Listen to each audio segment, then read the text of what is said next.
श्री स्वामी समर्थ. कर्क राशी 27 एप्रिल ते 3 मे साप्ताहिक राशी भविष्य. नमस्कार मित्रांनो, अमृतवाणी या चॅनलवर तुमचे मनपूर्वक स्वागत आहे. या आठवड्यात तुमच्या भावनांना योग्य दिशा मिळेल का? कुटुंबातील वातावरण अधिक आनंदी होईल का? आर्थिक स्थितीत काही सकारात्मक बदल दिसतील का? कामाच्या ठिकाणी तुमच्या प्रयत्नांना योग्य मान्यता मिळेल का? आणि सर्वात महत्त्वाचे म्हणजे तुम्ही स्वतःसाठी थोडा वेळ काढू शकाल का? चला जाणून घेऊया कर्क राशीसाठी हा आठवडा कसा ठरणार आहे. व्हिडिओमध्ये पुढे जाण्याआधी कमेंटमध्ये श्री स्वामी समर्थ लिहा. स्वामी तुमच्या सर्व इच्छा पूर्ण करतील. कर्क राशीच्या व्यक्तींसाठी हा आठवडा मन, भावना आणि कुटुंब या तिन्ही गोष्टींना एकत्र गुंफणारा ठरणार आहे. या काळात तुम्ही बाह्य धावपळीपेक्षा अंतर्मनाच्या शांततेकडे अधिक लक्ष देताना दिसाल. काही जुने विचार, आठवणी किंवा अपूर्ण गोष्टी पुन्हा समोर येऊ शकतात, ज्यामुळे तुम्हाला स्वतःकडे नव्या दृष्टीने पाहण्याची संधी मिळेल. या आठवड्यात परिस्थिती कधी थोडी संवेदनशील तर कधी आनंददायक राहील, त्यामुळे भावनांवर नियंत्रण ठेवणं गरजेचे आहे. कुटुंबातील व्यक्तींशी संवाद वाढेल आणि त्यांच्या सहवासातून तुम्हाला मानसिक आधार मिळेल. एकूणच हा आठवडा तुम्हाला स्वतःला समजून घेण्याचा, नातेसंबंध मजबूत करण्याचा आणि अंतर्गत समाधान मिळवण्याचा मार्ग दाखवणारा ठरेल. कर्क राशीच्या व्यक्तींसाठी हा आठवडा भावनिक स्थैर्य, कुटुंबाकडे ओढ आणि अंतर्मनातील विचारांची जाणीव करून देणारा आहे. या काळात तुम्ही बाह्य यशापेक्षा अंतर्गत समाधानाला अधिक महत्त्व द्याल. काही जुन्या गोष्टी पुन्हा समोर येऊ शकतात, ज्यामुळे तुम्हाला स्वतःच्या निर्णयांचा पुनर्विचार करावा लागेल. मात्र तुमची संवेदनशीलता आणि समजूतदारपणा तुम्हाला योग्य मार्ग दाखवेल. हा आठवडा तुम्हाला स्वतःला अधिक चांगल्या प्रकारे समजून घेण्याची संधी देणारा आहे. करिअर आणि व्यवसाय. कामाच्या ठिकाणी हा आठवडा थोडा चढ-उताराचा राहू शकतो. सुरुवातीला कामाचा ताण वाढलेला जाणवेल, पण हळूहळू तुम्ही परिस्थितीवर नियंत्रण मिळवाल. तुमची मेहनत आणि प्रामाणिकपणा वरिष्ठांच्या लक्षात येईल, ज्यामुळे भविष्यात चांगल्या संधी मिळू शकतात.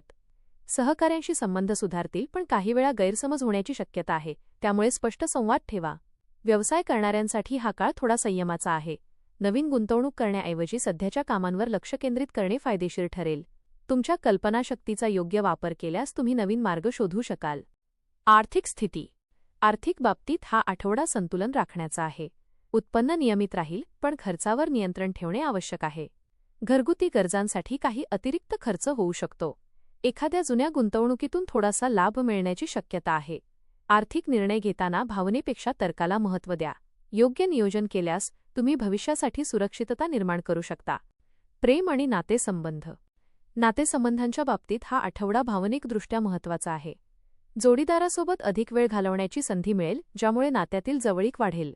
काही जुन्या गोष्टींवरून चर्चा होऊ शकते, पण ती नातेसंबंध मजबूत करण्यासाठी उपयुक्त ठरेल. अविवाहित व्यक्तींना एखाद्या खास व्यक्तीची ओळख होण्याची शक्यता आहे. कुटुंबातील वातावरण प्रेमळ राहील, पण कधीकधी भावनिक प्रतिक्रिया जास्त होऊ शकते. संयम ठेवणे गरजेचे आहे. घर आणि कौटुंबिक जीवन.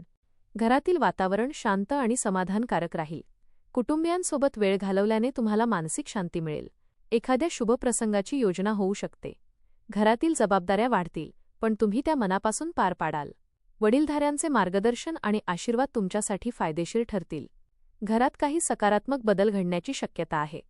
आरोग्य आणि मानसिक स्थिती. आरोग्याच्या बाबतीत हा आठवडा सामान्य राहील, पण मानसिक तणाव टाळणे आवश्यक आहे. भावनिक अस्थिरतेमुळे थोडा थकवा जाणवू शकतो. योग, ध्यान आणि सकारात्मक विचार यांचा अवलंब केल्यास तुम्हाला शांतता मिळेल. पुरेशी झोप आणि संतुलित आहार घेणे महत्त्वाचे आहे. स्वतःसाठी थोडा वेळ काढल्यास तुम्हाला अधिक ऊर्जा मिळेल. शिक्षण आणि स्पर्धा परीक्षा. विद्यार्थ्यांसाठी हा आठवडा चांगला आहे. अभ्यासात लक्ष केंद्रित राहील आणि नवीन गोष्टी समजून घेण्याची क्षमता वाढेल. स्पर्धा परीक्षांची तयारी करणाऱ्यांना थोडा अधिक प्रयत्न करावा लागेल, पण त्याचे फळ मिळेल. शिक्षकांचे मार्गदर्शन उपयुक्त ठरेल. आत्मविश्वास वाढवण्याची गरज आहे. नशीब आणि संधी. या आठवड्यात नशिबाची साथ मध्यम राहील. काही गोष्टी तुमच्या अपेक्षेप्रमाणे घडतील, तर काहींसाठी थोडी प्रतीक्षा करावी लागेल. अचानक एखादी चांगली बातमी मिळू शकते. प्रवासाचे योग येऊ शकतात, जे मानसिक शांती देणारे ठरतील. तुमच्या अंतर्मनाचा आवाज ऐकून निर्णय घेतल्यास तुम्हाला योग्य दिशा मिळेल. उपाय. ओम चंद्राय नमः मंत्राचा जप करा. सोमवारी पांढऱ्या वस्तूंचे दान करा. शिवलिंगावर पाणी अर्पण करा. आई-वडिलांचे आशीर्वाद घ्या. कर्क राशीसाठी हा आठवडा भावनांच्या चढउतारासोबत समजूतदारपणे पुढे जाण्याचा आहे. काही प्रसंगी मन थोडं संवेदनशील होईल, पण त्याचवेळी तुम्हाला स्वतःची ताकदही जाणवेल. परिस्थिती कधी तुमच्या बाजूने तर कधी थोडी आव्हानात्मक राहू शकते, त्यामुळे संयम आणि शांतता राखणे महत्त्वाचे ठरेल. कामाच्या ठिकाणी हळूहळू प्रगती दिसेल, तर आर्थिक बाबतीत संतुलन राखण्याची गरज असेल. नातेसंबंधांमध्ये प्रेम आणि जिव्हाळा टिकवण्यासाठी संवाद महत्त्वाचा ठरेल. आरोग्याच्या बाबतीत मानसिक शांतता आणि योग्य विश्रांती यावर भर द्या. हा आठवडा तुम्हाला स्वतःकडे आणि आपल्या भावनांकडे नव्या नजरेने पाहण्याची संधी देणारा आहे. योग्य विचार आणि संयम ठेवला तर हा काळ तुमच्यासाठी अंतर्गत मजबूती आणि समाधान घेऊन येईल. कर्क राशीसाठी हा आठवडा भावनिक समज, संयम आणि अंतर्मुखतेचा आहे. बाह्य यशापेक्षा अंतर्गत समाधान मिळवण्यावर भर असेल. काही चढ-उतार येतील, पण तुमचा शांत स्वभाव आणि समजूतदारपणा तुम्हाला योग्य मार्ग दाखवेल. धन्यवाद.